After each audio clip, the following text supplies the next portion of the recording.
inviting me up here. As I was mentioning to a few people, my in-laws live here, so it was like a great opportunity to visit them as well as present at a conference. So the title's slightly different from what it says on the sheet, so I apologize for maybe false advertising, but we will get into a little math and we'll talk a little bit about daily fantasy sports. I just didn't want to promise too much on the integer programming because as I put the talk together, it was very light on the optimization problem itself. So in any case, we'll talk about all these things. All right, so I don't know most of the people here, so I wanted to just give a little intro to myself, and in particular with what I do related to sports analytics. So I do a lot with the University of Denver DU athletic department. Unfortunately, I don't get to work with the national championship hockey team at the moment, but hopefully we'll get there one of these days. I also do some stuff with the PGA Tour ShotLink database. So if you're not familiar with that and you're interested in golf at all, I would encourage you to email them, get access to it, because it's a ridiculously rich set of data. Tons of problems to be solved there for sure. And I will have an upcoming R package related to the ShotLink database called Golfer, that I would encourage everybody to check out. And then lastly, I do some work with the Denver Nuggets. That's super fun. Doesn't pay, but I do get tickets out of it. All right, so my wife recently defended her PhD, and she told me that when you're giving a talk, now she's an expert in everything.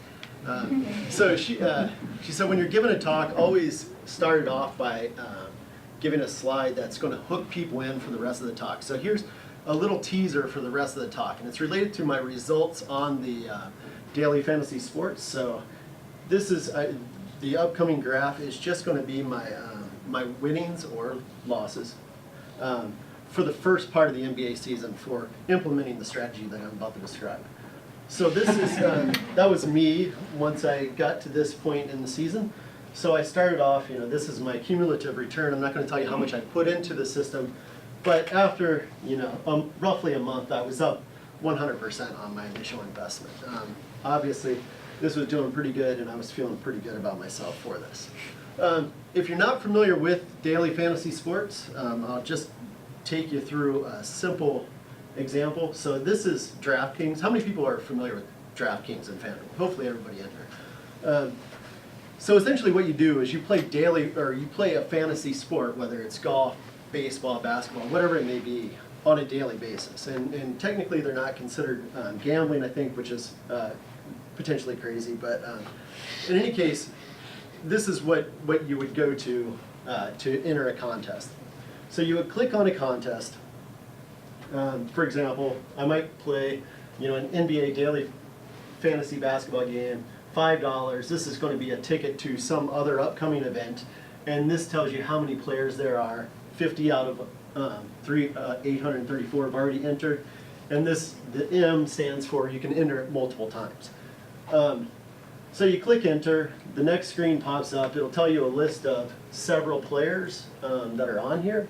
And the reason why I bring this up is because you see these different badges associated with people, and I say sharks versus fish. This is essentially what the game is all about. There are people that play a ridiculous amount of money per day, the sharks, and they try to eat up all the fish that, like myself, that are playing. So if you see a game with a bunch of people with these badges, those are the people that play a lot, probably are more experienced than you, and probably are going to take your money. As an example of the scale of what a shark might play, there was an article in Bloomberg a couple years ago. They talked about one of the guys, Sahil Sood, who plays, he's a pro in the daily fantasy sports world.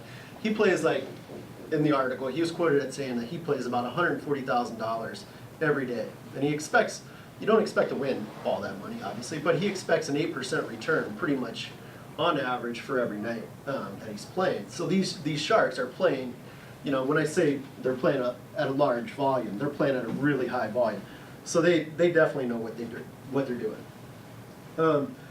I don't really care to be a professional gambler or a professional daily fantasy sports player. I was just interested in the math. So I basically, I got into this two ways. The first, I was definitely interested in the math. And then at the Sloan Sports Conference 2 years ago, maybe 2 years ago, two professors and a grad student from MIT got up and talked about how they won $25,000 in like 4 days playing daily fantasy sports. And so I thought, all right, well, I know what the math they're talking about. I certainly can do this. So, so there was like the benefit of possibly winning money. That's got me into it. But also, I feel like there are a lot of interesting math problems in the in the game itself. So the first one that I wanted to look at was there are different types of games. So there's like a 50-50 game, a double-up game. 50-50 would be where if there are 10 players, 5 of the players are going to win some percentage of their money back, 80 or 90% of their money. So if I put in 80%, so if I put in $5, I have the chance to win $4 back in a 50-50 setting.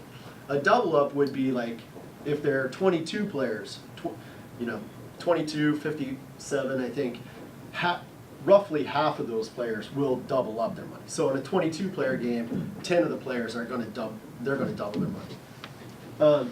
So I thought the initial problem, obviously, a basic statistics course, you say, all right, well, for a 50-50, I want to know what the expected value is. This is just for a 50-50 game with n players.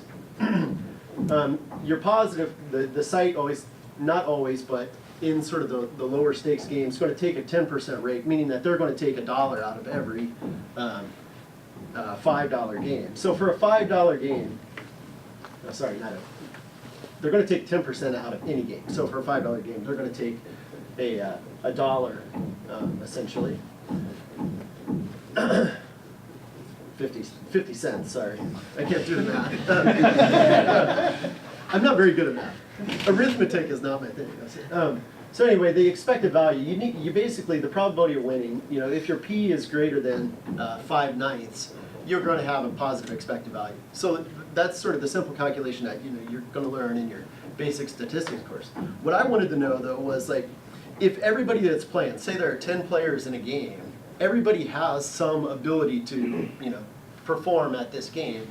I want to know like how much better than an average player do I need to be in order to attain this positive expectation. And what I mean by that is, okay, I have, say there are 20 of us in here, or however many there are. We each, if we're all equal, we have a 1/20th chance, or probability of 1/20th of winning the game outright. When I say that, I mean getting first place. So that's how I'm measuring like quality of my opponents in the game. So the probability of getting first place is how I'm going to measure the ability of my various opponents. So I said, all right, well, if that's what I'm interested in, the probability of winning a game, if this P is the probability, my probability of winning outright, so getting first place, I can write down this formula. And I'm sorry for the math. This is going to be pretty much the end of the sort of the math. You have this nice formula. Now, I don't care if anybody knows what this means, but what you can do is you can graph it, and this is maybe a little bit more understandable. So I took it as, okay, there are 10-player games, 20-player games up to 50. There are more than 50-player games, but just for a 10-player or 50-player game, my prior belief, what this means is that that's the probability that I assign to myself of winning, getting first place in the game, right? If that's my prior probability of getting first place in a 10-player game at 0.1, I see the probability of winning the game, winning meaning I finish in the top half, would be 0.5. All right, that's great, but that doesn't give me a positive expected value. Okay, I need to shift my probability to something great. I need some mechanism or some strategy in the gameplay itself to shift my prior probability. It's not a prior probability in the sort of the Bayesian sense, but I need to shift that probability to the right in order to give me that advantage. So I need to identify some inefficiency in the market so that I can win money. Okay, so that's sort of the strategy that I was going to. Another way of looking at that is in terms of the expected value. Basically, I need to, if in a 10-player game, rather than me being relatively equal, or everybody having a probability of 0.1 of winning the game, if I can get my probability up to like 0.16 of winning the game outright, which is still pretty low, I should have a positive expected value in the end. Okay, something greater than that. All right. Another way of looking at that is if everybody else who I'm playing, so they're, again, going back to a 9-player game. If these are 9 players, and this is a distribution, when I was going through all this work, I tried to look up like what a winning score would be for basketball, and I've only done this for basketball. Some of the literature said if you can score 260 points on a given night, you should be able to finish in the top half. Now, I mean, those blanket statements are completely ridiculous because it's dependent upon the number of games in a given night. It's dependent upon who's playing. It's dependent upon a lot of different factors. But just to illustrate the concept, let's say 260 is sort of that's going to get you a winning score. So let's say that everybody else in the game is playing at some distribution centered at 260. So here are nine players. What I wanted to do and what I'm trying to find is some distribution. I want to sample my players from some set of players that's going to shift my expected distribution to the right slightly. Okay, so that's sort of the overall problem that I'm going after. I want everybody else to be sampling from this distribution when they're selecting their players. There's sets of lineups. I want to sample from this red one so that I can consistently win. That's the idea here. Okay? Another way, and so I lied about my earlier math statement. There's another slightly mathy statement, and that is formally that's what that previous slide, this is what that previous slide was saying. I basically want to find this probability where y is my score on a game. I want to know or study the probability. I want to find a distribution G such that this holds true so that I can win on these 50-50 games. And again, I only looked at 50-50 games, not the double ups or the tournaments or whatever. So let me go through and show you how you select a lineup in the game, and then I'll talk a little bit about the optimization problem.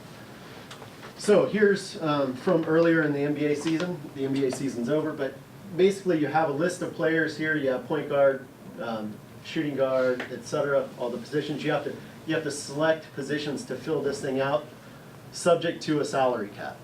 Okay, so it's obviously sounds like an optimization problem. You have some selection criteria, subject to some total. All right, and then you click enter and lose your money. But anyway, so essentially, what do you need to do? Well, DraftKings or FanDuel or whatever platform you're playing on gives you sort of this fantasy points per game. This is what they've scored in all their previous games. So the optimization problem, the sort of the first order take at this is you want to choose your lineup, maximizing fantasy points per game, such that you stay within your budget. Obviously, if everybody does that, you have an efficient market. You're not going to have an advantage. So what you try to do is come up with some way of predicting your fantasy points per game, or fantasy points for that given night. Okay. So this is just the crude sort of average. We want to do better than that, and once you can do that, then that's when you can start winning. All right, so quick math problem. We need to choose, so here's the lineup selection problem. We need to choose 8 players. The constraints are total salary less than or equal to $50,000. 1 player from point guard, shooting guard, small forward, power forward, center. 1 from either guard or either forward. And then 1 utility player, which can come from anywhere. You must have players from at least 2 teams, and at least 2 NBA games must be represented. Okay, so on a given night, you can't choose, for example, if the Golden State Warriors are playing, you can't choose all their players.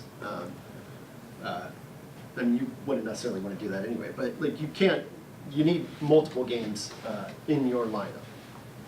Okay, so here's the math problem for you. So how many possible lineups? If we have 20 point guards, 20 shooting guards, 20 small forwards, and 10 centers, ignoring the constraints, how many lineups is that? Let's just say, is that a big number? Yes. Okay. So it's a big number. So it's basically, roughly 43 billion. So there are a lot of possibilities here.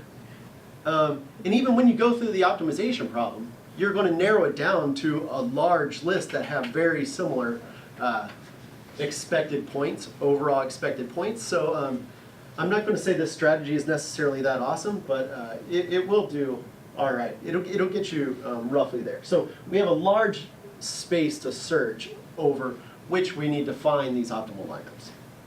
Okay, so here's the optimization problem. So I wasn't lying when I said there is an integer optimization problem. X sub I is 1 if the ith player is selected, 0 otherwise. E sub I is his expected points. Okay, expected points here can be however you want to define expected points. You could use what DraftKings or FanDuel tells you, fantasy points per game. You're not going to win if you do that, but you could. If we have P players from which to choose, we want to find the lineup with the highest expected points. Okay, so writing down on this a little bit more formally, but I got lazy and didn't write it down all the way. You want to maximize this system here, subject to the number of players being equal to 8, with the salary being less than 50,000. So C sub I is the salary for the I. C sub I is X sub I's player salary. And then the player constraints, you put in, all right, well, we need a certain number of we need a certain number of guards, we need a certain number of forwards, we need a certain number of, we need a utility player, we need a number of teams, and et cetera. And you can build other constraints in there as well. Okay, but the big issue here is like finding the E sub I. This is a relatively simple optimization problem. You can do it R, you can do it in MATLAB, you can do it whatever software you want to implement. And you can find a lot of websites that would generate optimal lineups for you as well, using probably something similar to this. Okay, so that's the optimization problem. So what I did is I wanted to, again, I wasn't necessarily in this to make a ton of money. So what I did is I said, all right, I have a strategy, I need to test it. Testing it is relatively difficult because people don't want to publish, or the websites don't publish the results of sort of the distribution of lineup scores. Okay, if they did that, you would have all this data that you could scrape, and you could say, all right, well, this is great, I can build my model by backtesting on all this publicly available data. Instead of doing that, what you can do, and what I did, is I played every night. I put a quarter into the game so that I could get the results of all the data, and then downloaded all that data and sort of hypothesized what good players were doing in terms of, or how they were creating their lineups. Okay, so I said, in a quarter game, if somebody entered 50 or 100 lineups, I'm assuming they probably know what they're doing, and they're implementing some sort of strategy to give them some optimal lineups. I want to compare my strategy against those top players, not against the people like me who are just putting in a quarter. Okay, so I would do this every night, where I would play my quarter game. It was very addicting. I play my quarter game and see if I won. I never won those games, but I got a lot of data. So that's sort of what my investment was for. So for all those nights where I did that, I went back and I had sort of not the universe, but I had a pretty good understanding, because there would be 50 or 100,000 people that would play these games. I would have a pretty good understanding of sort of the players, and the players who are generating good lineups, as well as the lineups that they use themselves. So I used those lineups, even though it was a different type of game, and this is where people can kind of hammer me. That was a tournament game. I'm using that data to construct hypothetical 50-50 games. But I'm saying the people that play the 50-50 games are probably using a strategy similar to somebody that throws 100 lineups into one of the tournaments. We can debate about that. Anyway, that's the best I could do, because I couldn't, put $1 in every night. But maybe I'm cheap. Anyway, so I generated the top 100 lineups for each night. And I said, one of the constraints that I said is my overlap here. I said I didn't want, say, 4 of the same players in each lineup, or 5 or 6. So my maximum number of I varied the maximum number of players from lineup to lineup by these parameters. I compared it to the subset of actual results that I just talked about. And then I did this for 2 types of games. I looked at double ups, actually, as well as 50-50s.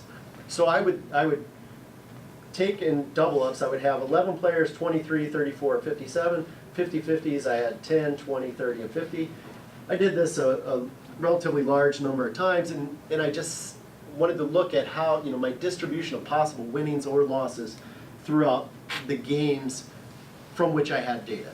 The results are, for double ups, basically I started off, and this was without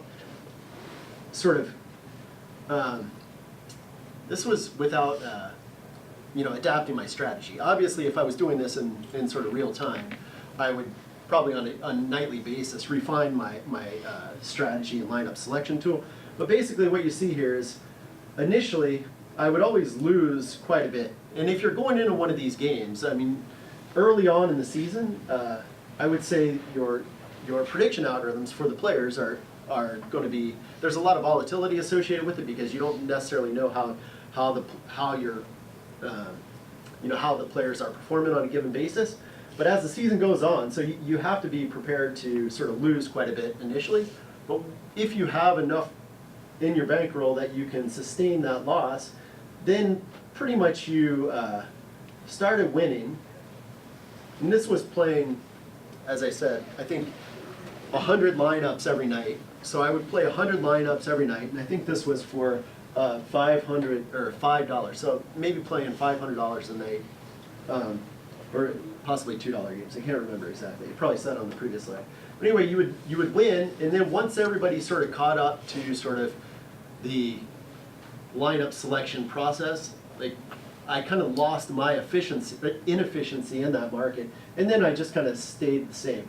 Still, basically winning, roughly about $2,000. Similarly, on the 50-50s, these lines represent 500 independent simulations of the same process. So going through the season, you lose a little bit less in the 50-50s, and you end up winning a little bit more. If you compare the two distributions side by side, I guess I forgot to include that result. This slide goes back to the original slide that I had talked about at the beginning of the talk. My results, so I deleted some slides. I guess I'm running out of time. So this was my initial result where I said, all right, I'm going to look at the how I do actually implementing my strategy rather than just a simulation. So I started off, again, I lost money initially. I think that's just because nobody really knows what's going on at the beginning of the season. But then as the season progressed, I started winning. I lost a little bit here. I refined my player expected points here, started winning again.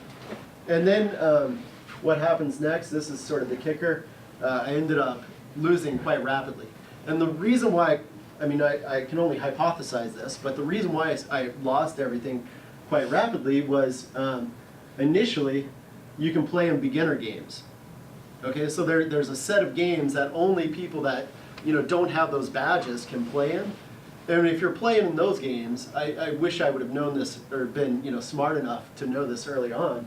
I would have thrown a ton of money in there because as a beginner, I think you can, if you implement some sort of smart strategy, you can sort of take over that whole beginner pool. But once you've played so many games, you're no longer allowed the beginners. And I was with the pros, and I started losing quite regularly. I ended up coming back. Obviously, once I got down here, I was like, all right, this is getting a little old. I'm tired of losing money. I need to spend more than 5 minutes a day hitting lineup submission just for the sake of collecting data. I didn't like losing money, so I started actually looking at the lineup before I would submit it, and sometimes I would tweak it slightly. So once I got to about here, I was like, all right, this is enough. I'm not in this to be a professional gambler. I just wanted to look at the math behind some of these problems. Okay, so that's where I ended up as a discussion. The real interesting problem now, after I looked at the expected value problem is a simple problem, but some of the other math that's in there, like namely the stuff related to order statistics, is kind of interesting.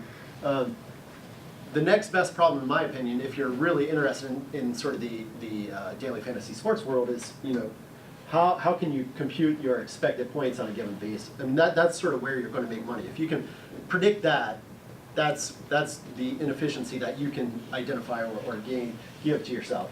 I didn't actually look at it as a stochastic optimization problem, but I think that would probably be the way to go. Like if you're predicting your expected points, you're going to have that stochasticity in your optimization problem. So you probably want to incorporate that uncertainty in there as well. And then this is where I'd leave it for you guys to ask questions.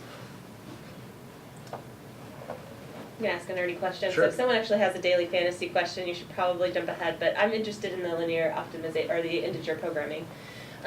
So I'm in a business analytics program at Penn State. My name is Liz Warmless, and I also teach at Ball State University. What I was wondering, what are some of the best textbooks or resources for optimization modeling that you really like? And that's a big, broad, general question. Well, that's a good question, and one that I can't answer because I don't know that much about integer programming. Oh, okay. I mean, I've never taken a class on it, so I was like, I know this is an optimization problem, and right. And then I just solved it. So. Okay, good deal. All right. So what were you using for expected points? Well, that's my proprietary. Your proprietary. I mean, basically, I just collected all the data and built some variant of a regression model. I mean, I'd be happy to talk to you about it, but it's not like I'm using it to make money, as you saw. So it's just I can't remember all the details. You described uncertainty at the beginning of the season. Was that due to a lack of data, or was that due to, you think, the behavior of the people? Well, I think it's probably a combination of both. But I mean, you don't have that much data to build your, players change teams in the off season, so they don't necessarily play as they did the previous season. So you can't necessarily rely on prior seasons. So once that is ironed out, though, I think that's when you can start doing well. So actually, I'd probably jump into the, like if I was going to start this again, I would say, all right, well, I'm going to let, it's like a burn-in. If you're familiar with Monte Carlo, MCMC, let that early season burn in, and then jump in like a month into the season and start collect that data during the burn-in. So there's opportunity for Brian Elmore maybe at the beginning. Yeah, or TR Elmore. And you did just one game a night, or did you diversify your portfolio by using 5 or so? No, well, so I did a little bit of both. I mean.